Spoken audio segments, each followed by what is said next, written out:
all of you. Myself, MB Rajesh, working as Associate Professor in the Department of Computer Science, Rajesh Engineering College. Today I would like to discuss about Java programming fundamental concepts. To start with, Java is an object-oriented programming language. So immediately when we see the word object-oriented, what is an object will get into our mind. So object-oriented. So what is the meaning of an object? An object is any entity, anything in the world can be an object. So what qualifies something as an object means every object will have its own attributes. Every object will have its own behavior. For example, we take a mobile phone. Every mobile phone will have its own attributes like what is the size of it, what is the company make, what is the camera specifications, etc. All these comes under the attributes of the object called mobile phone. Whereas coming to the behavior, what all we can do with a mobile phone? We can send messages to friends, we can browse the internet, we can see the videos, etc. These are all the behavior of the object. So an object has attributes and behavior. Additionally, every object will have a state. What do you mean by the state? The position in which the object is currently lying. For example, when you talk about mobile phones can be in different states. Like it might be in a switched off mode, it might be in switched on, it might be in outdoor mode, it might be in silent mode, and so on. So this makes an object. So how objects are created? For creating an object, we require a class. So what is a class? We have to start our discussion from a class whenever we talk about any object-oriented programming language. To proceed, class forms the basis for object-oriented programming in Java. So without a class, we cannot even create any simple program in Java. That's why we say it is the fundamental basis for object-oriented programming in Java programming language. So class defines what? A class defines a new data type. Like a C language, when you talk about primitive data types, int, float, char, double, and so on, the same way we are creating a new type. As it is not a primitive one, we call it as a class type. So classes defined can be used to create objects of that type. So from a class, we can create an object. Without a class, it is not possible to create an object. So class is the basis for creating an object. So what does a class define? A class defines a template for an object. A class is a template for an object. Class acts as a logical construct. It does not exist physically in the memory. It's only a logical construct. Using that logical construct, we can create what you call any number of copies of the instances of that class called objects. An object can also be defined as an instance of a class. So an object is an instance of a class and it has physical existence. So what is the difference between a class and an object? An object has physical existence, whereas a class has only logical existence. It is only logical construct. It only forms a basis for the creation of object, right? Whereas we are creating objects from the class. So to create an object, we require a class. What is the use of having a class? We can create any number of objects, right? So how to define a class? So here is the general form of syntax for creating a class. So we have to use the keyword class name. Open the flat bracket. Within that, you have to define any number of variables under the class. After that, any number of variables defined, I can define any number of methods. why do I have variables in a class? Why do I have methods in a class? Previously, we discussed what is an object. An object is characterized by its attributes. An object is identified with its behavior. So, for these attributes, we are defining the variables here. And for these behavior, we are defining the methods here. So, each method is nothing but embodiment of certain lines of code which can be executed whenever we want that functionality to be executed by the corresponding object. So, this instance where these variables and methods will be coming as a package with the object once you create an object from this class, right? So here a class contains variables and methods. These variables are called member variables and these methods are called member methods, right? These are the members of a class. So why we are calling that variable name as instance variable specifically means they belong to the class. Yeah. So why they are called instance variables? Instance variables are the variables which are pertaining to the objects from which we are creating from this class. Whereas you can have variables as part of the parameter list. We can also define variables as part of the body, right? So those are called local variables of that method. They are not part of the object. They are not part of the object. There is another type of variables called static variables, also called class variables, which we will discuss a bit later, right? To proceed further, variables defined within a class are called instance variables because each instance, what I mean by instance? Each instance is nothing but object from the class. Please remember that instance means object, right? So because each instance of the class contains its own copy of these variables. So all the variables what you are defining here will be having its own copy for every object. If you create 100 objects from this class, you will get 100 instance variable 1 copies belonging attached to each object separately, right? That's why they are called instance variables. They belong to the instance. A class declaration only creates a template. It does not create any actual object. So because of this, I have only a class created. What do I mean by a class? You remember that class is always a logical construct. So because of that class declaration made and compiled, we don't get objects created, right? So how to create objects? We have to do a separate process. Once we create an object, we have to access the members of the object like variables and methods using the dot operator, right? For example, here we are defining a class using the keyword class, rectangle, open flower bracket, close flower bracket, and defining two variables. You compare this with the syntax which I have seen in the previous slide. So these are the variables that we are defining just under the class.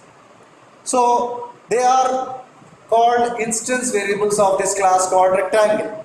So they are attached to the instances of this class object, rectangle objects. So how to create an object? This is only class creation. We have not yet created any object. So how to create an object? So the syntax would be like this. Rectangle REC is equal to new rectangle open bracket close bracket semicolon.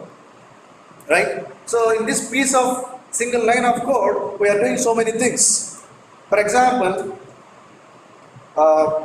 once we create an object, we will come back to that in detailed discussion about that line of code. Once we declare an object like REC, REC is a instance of the class rectangle. So each instance will have its own copy of the instance variables as we discussed earlier. So how to give some values to those variables? This is the mechanism. Using dot operator I can do that. So REC dot length is equal to 123.456. So I am attaching a double value into the length attribute of the rectangle object. Similarly, I am attaching something to, I am assigning something to my height variable of the rectangle object. Both are pertaining to the rectangle object. They are only present inside the rectangle object.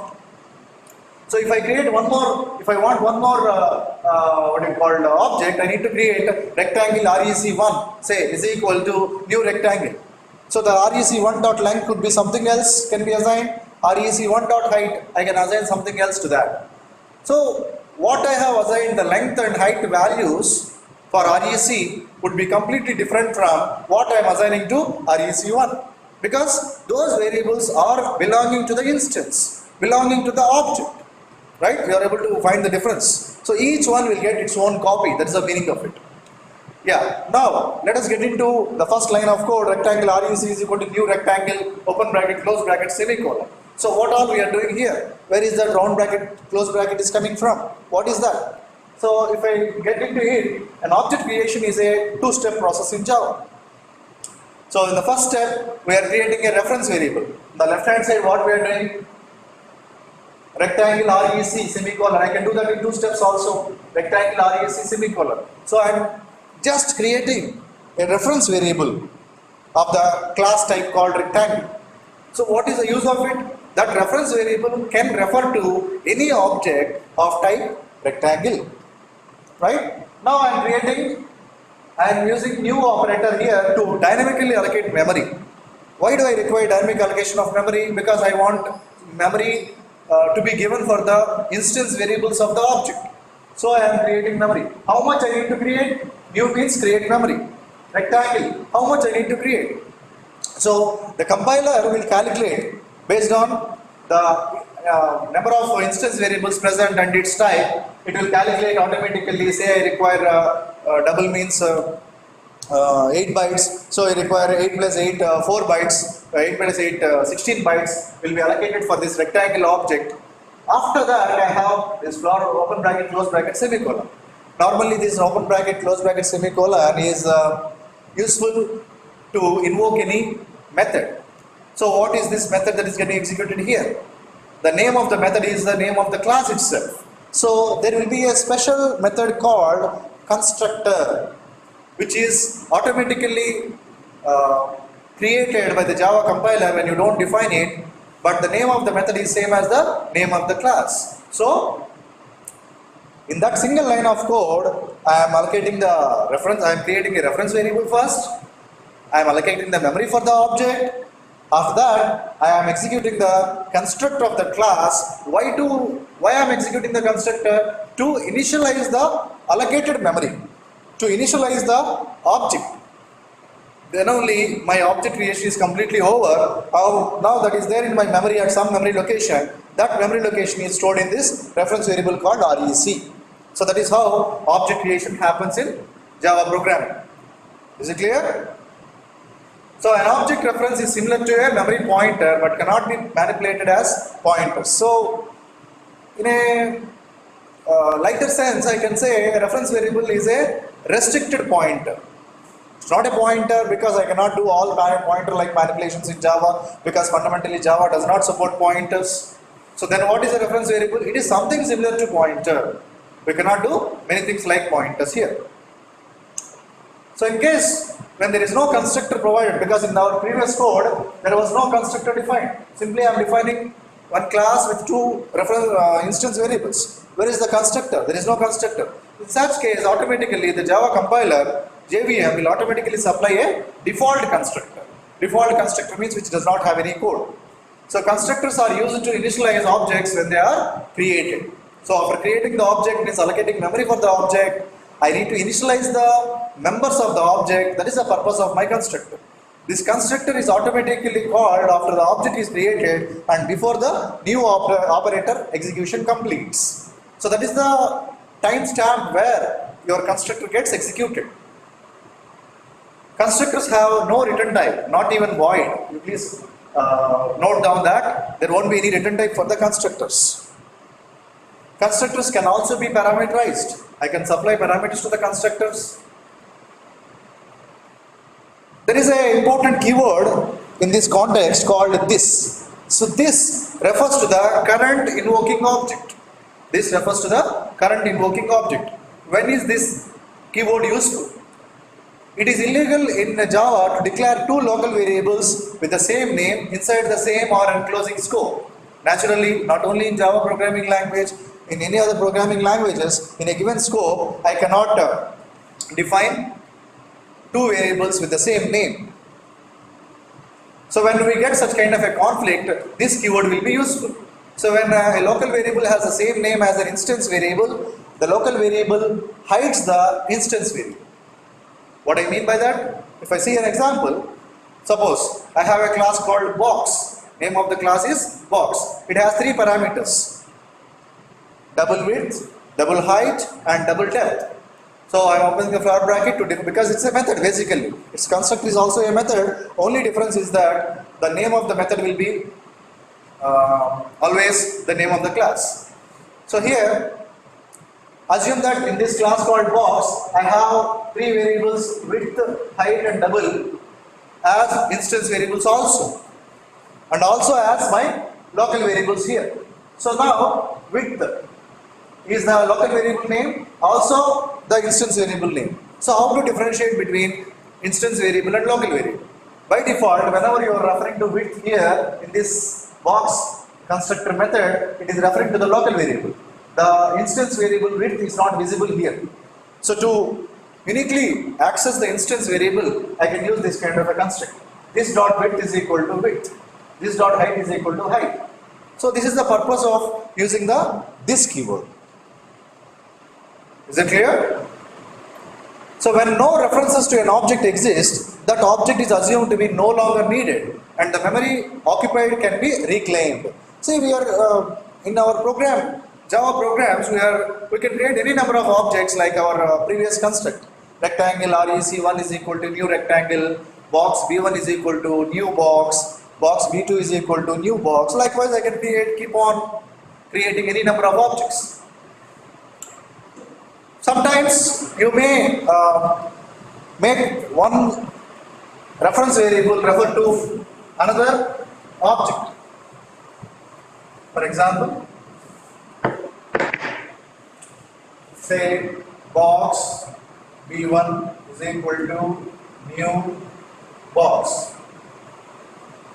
So I have done B1 is dot length is equal to 10.0. B1 dot breadth is equal to 20.0, B1 dot height is equal to 30.0. So I have created an object here and I have assigned the instance variable values. Fine. Now what I am doing here, observe, B1 is equal to new box. So what is happening here? In this first line of code, B1 is a reference variable which is allocated with the required memory to store the length, height and breadth of my box object, and some memory location is there, so it is referring to this. It is referring to this until this line of code. Now what I am doing, B1, the same reference variable B1 is equal to new box. You are doing new box. So whenever you say new, again memory is allocated. Maybe this is the address is 1000 for example, and this address is 2000, and I am going to have some rough values here. Now I am going to assign that into B1. So what is happening? This 2000 is stored here. So it is no more referring to the old object, it is now referring to the new object. That is what is happening. Fine, no problem. But what is happening to this particular allocated memory? Nothing but your object. That object is no more referenced by any reference variable. When there is no reference variable, you cannot access the object. It is something like an orphan, like unclaimed. Nobody, it does not belong to anybody. So in such cases, that memory is of no use. So such kind of memory can be released by the program. Fortunately in Java, we don't require to do that process of deallocating the memory or calling something called destructors like in C++. All this stuff is not required. It is done by a background thread called garbage collector. So a garbage collection occurs sporadically. What is the garbage collection?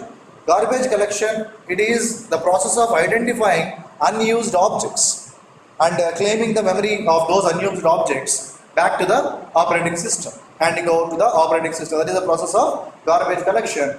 But the only problem is when does that garbage collection happens, we don't know.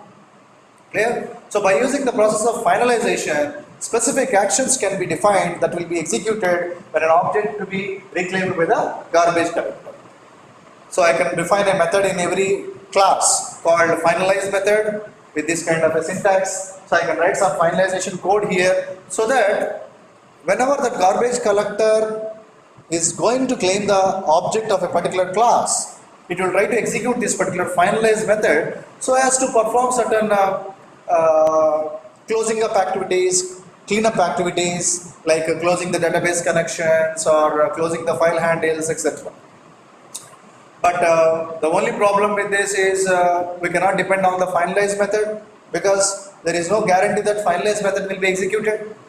Why? Because finalize method is executed just before garbage collection happens for that object. First of all, whether the garbage collection happens for a particular object or not during its lifetime of the program, we can't decide, we can't say. So that's why we say that garbage collection happens in a sporadic manner. It's clear? So we cannot depend on cleanup activities in finalize method. We should have other places also. Yeah, so we are defining classes, we are declaring objects, we are assigning variable values to the instance variables of the objects. We can also call methods on that particular object. All the methods of the class can be called on the given object. Things are fine. Coming to the object-oriented principles, we have three important principles like abstraction or encapsulation, wherein we are putting the data and the relevant code together into a single entity, that is called encapsulation. Thereby we are achieving certain abstraction, like we are hiding the unnecessary details not to be exposed to the external world. There is some mechanism in Java for doing that using private variables and public methods. We can achieve abstraction. Then we have what is called polymorphism, the second important feature of your Java programming language, or of that matter any object-oriented programming language. Polymorphism. What is the meaning of polymorphism? Poly means more than one, multiple. Morphism means multiple forms. So ability to exhibit multiple behaviors is what is called polymorphism. Is what is called polymorphism. In Java, polymorphism can be achieved in using two concepts. One is called method overloading, which is also called compile time polymorphism. The other one is called method overriding, which is called runtime polymorphism. This runtime polymorphism can be discussed once we discuss the topic of inheritance come into picture, the third important object-oriented principle. Let us now discuss about method overloading to understand the philosophy of polymorphism. So what is method overloading? So it is possible to define two or more methods within the same class that share the same name as long as their parameter declarations are different. So in a given class, I can define more than one method with the same name, but only problem is I should show some differentiation between one method to the other method. Otherwise, compiler will be in ambiguity. Whenever you give a call to a method, whether they should call the first method or the second method. So we should have some unique identification for each method. So how that unique identification will come into picture? The unique identification for the methods will be achieved through the parameter declarations. So how many parameters are there for a method? What type of parameters are there?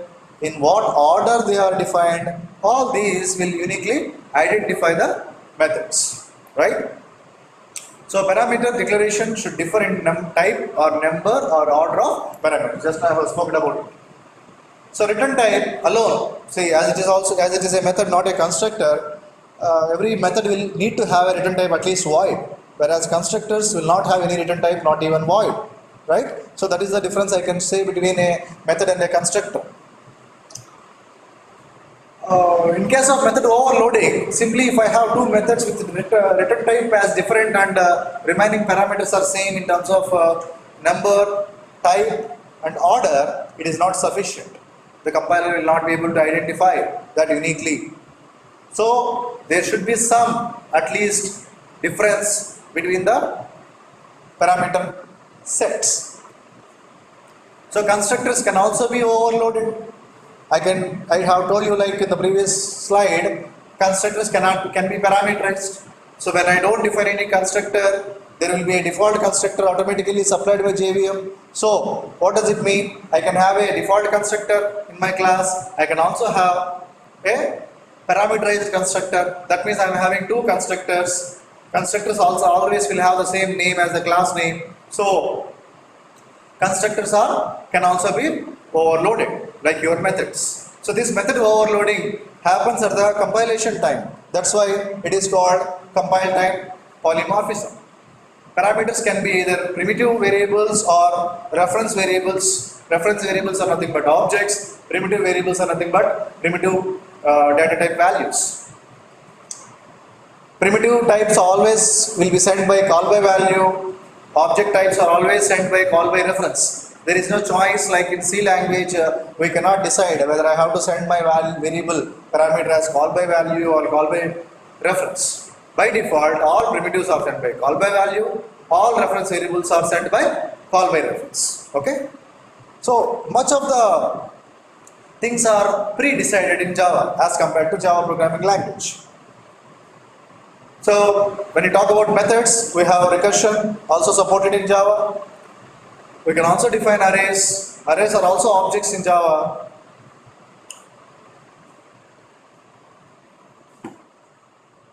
We can have, there is another important keyword called a static keyword. Static keyword can be used for both methods and variables in a class.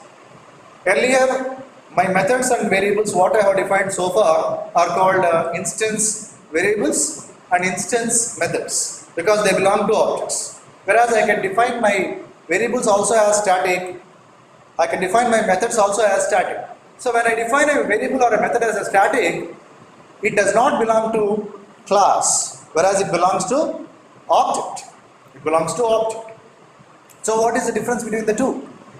If I define an instance variable, every object will get its own copy. I mean, its own memory location to store the specific value for every object. Whereas, when you define a variable as static, it belongs to class. It means only one copy of that variable will be alive, will be available, and it is commonly shared by, accessible by all the objects of the class. So only one copy.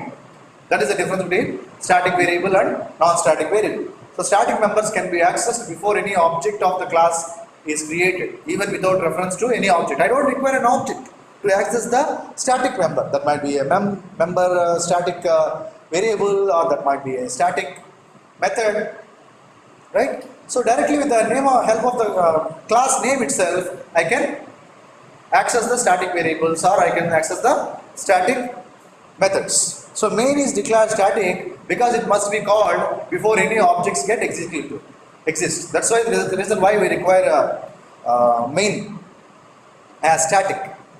So all instances from a class share the same static variable. These static variables are also called class variables. Clear? Static methods can only call other static methods. This is a restriction here. Static methods can only access any other static method or can only access the static data. It cannot refer to this keyword or super keyword anyway. Not possible to access that. Because non-static or instance variables are not yet created. The memory for the non-static variables gets created only when you allocate memory for it. That happens only when you create an object using the new operator. But static variables are alive much before that. So from a static method, you can call any other static method which is also alive, and you can access any other static variable which is also created by the time you load the class. Clear? So that is about the fundamental concepts of Java programming. Let us see one or two questions as a review, as an outcome. So which of the following are the legal declarations in Java? So when you are declaring the variables, which of them are legal? So if you see, all these variables are like basically arrays and of type short. So what are all the legal? Some of them are legal, some of them are not legal, right? So you can identify them. So if you see, the first one is legal, because I am just defining a reference variable here. I am not allocating the memory, because in Java arrays are objects. So because of these declarations, I am only making reference variable getting declared, not the object. Whereas this one, C and D are not correct, because I should not define size in that. Size can be defined only on the right hand side part along with the new operator. This is also fine. The last one is again not acceptable, because you are defining the size. So what is the outcome of this example to know? When you are declaring any array which is an object, on the left hand side you should not define the size. Is it clear? So if you see this question here, does constructor overloading include different return types for constructors to be overloaded? What does it mean? Can I have different return types for constructors while you are doing method overloading of the constructors, nothing but constructor overloading? First option, yes. If return types are different, signature becomes different. Yes, because return types can differentiate two functions. No, return types can't differentiate two functions. D, no, constructors does not have any return type. Out of these four options, D is the valid option, because yes, constructors allow overloading, but fundamentally constructors will not have any return type. So question itself is not meaningful. Which among the following is a possible way to overload the constructor? Option A, define default constructor, one parameter constructor and two parameter constructor is one option. Second option, default constructor, zero argument constructor and one parameter constructor. Third option, define default constructor and two other parameterized constructor with the same signature. Define two default constructors. So we are talking about constructor overloading. So which of the one is a correct answer?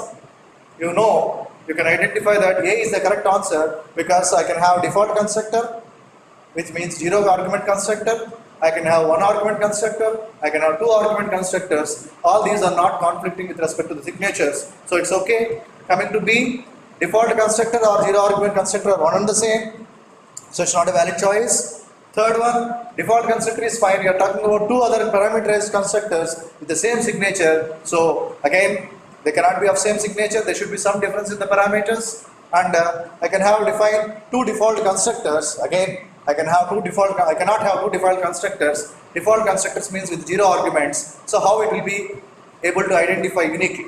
Again, it's not a viable option. So option A is correct. Okay. So which among the following is false for a constructor? Constructors does not have a return type, return value. Constructors are always user defined. Constructors are all overloaded with different signatures. Constructors may or may not have any argument being accepted, right? So among these, you see the B option is not correct, because constructors are always user defined. No, when you don't define any constructor, automatically the Java JVM will introduce a default constructor to you. So in that case, that default constructor automatically introduced into your code by the JVM is not user defined. It is the compiler defined, right? Is it clear? So that is about the basic concepts of Java programming. So we talked about what is a class, what is an object. We talked about encapsulation. We talked about abstraction. We touched upon garbage collection. We talked about polymorphism to a certain extent in the form of method overloading. As part of that, we discussed about constructor overloading, right? This forms the very basic fundamental concepts of your Java programming. Okay? I hope you are able to understand the concepts covered.